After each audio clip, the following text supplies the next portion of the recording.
In ancient Greece, there was once a beautiful woman named Medusa, who served as a priestess in the great temple of Athena. Medusa's beauty was unmatched, with hair that fell in dark, shining waves and eyes that sparkled with innocence. She was admired and loved by all who met her, but her beauty became her curse. One night, Poseidon, god of the seas, set his eyes upon her. He was captivated by Medusa's beauty and sought to claim her.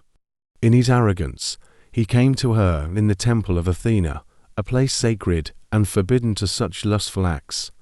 Medusa resisted, but Poseidon was relentless. There, in the shadow of Athena's statue, he violated her.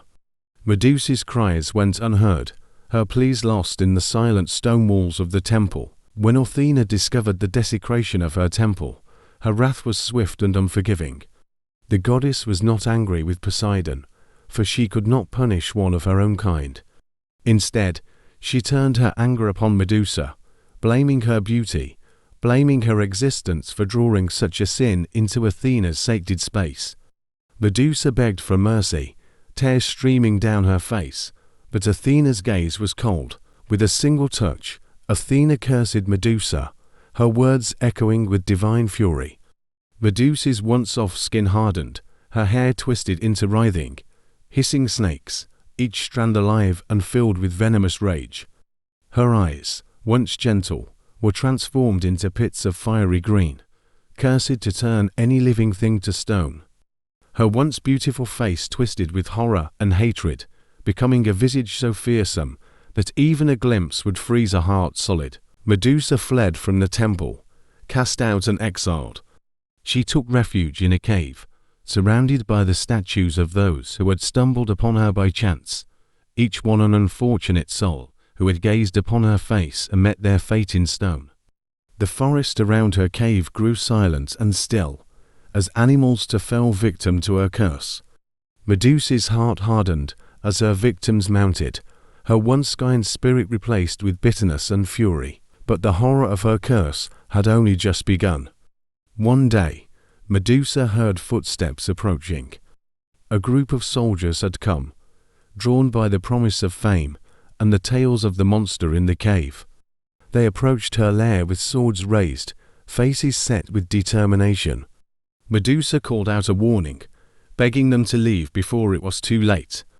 But they ignored her pleas, laughing at her words and charging forward. They turned to stone one by one, the horror frozen on their faces, eyes locked in terror as they met her gaze.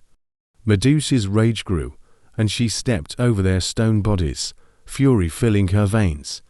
Her curse was no longer a punishment, it was her weapon, a vengeance against those who saw her only as a prize to conquer. Medusa's legend grew, spreading fear across the land. Kings sent their bravest warriors, hunters, and mercenaries to slay her, each hoping to claim her head and break the curse. But none returned.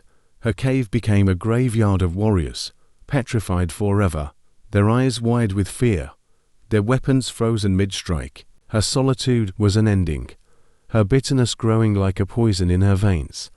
She no longer remembered what it was to feel warmth or love, her heart as cold as the stone that surrounded her. All who approached her cave would pay the price, would become another statue in her cursed collection, a testament to the cruelty of the gods, until one day, a young hero named Perseus arrived. He was clever and cunning, sent by King Polydex on a mission to retrieve her head. Perseus came armed with gifts from the gods themselves, a mirrored shield, a sharp sickle, and sandals that allowed him to fly. As he crept closer to her lair, he held the shield in front of him, looking only at her reflection as he approached. Medusa heard his footsteps, but when she turned, she saw only her own face reflected in the shield, a vision of the monster she had become. It was a cruel, bitter irony that the last sight she would see was her own cursed face. In a swift motion, Perseus struck, severing her head from her body. Her blood, filled with venom, spilled across the cave floor, hissing as it turned the earth black, even sprouting new horrors, giant serpents and monsters that slithered forth from her lifeless form. Perseus carried her head away, the sightless eyes still holding the power to turn flesh to stone. He used it to conquer his enemies, wielding her curse even in death.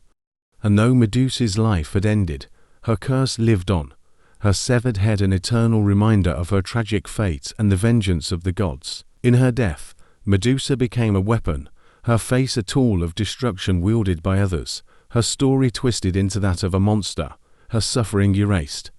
And so the legend of Medusa endures a warning of beauty turned deadly, a curse born from injustice, and a tale of the cruel whims of the gods.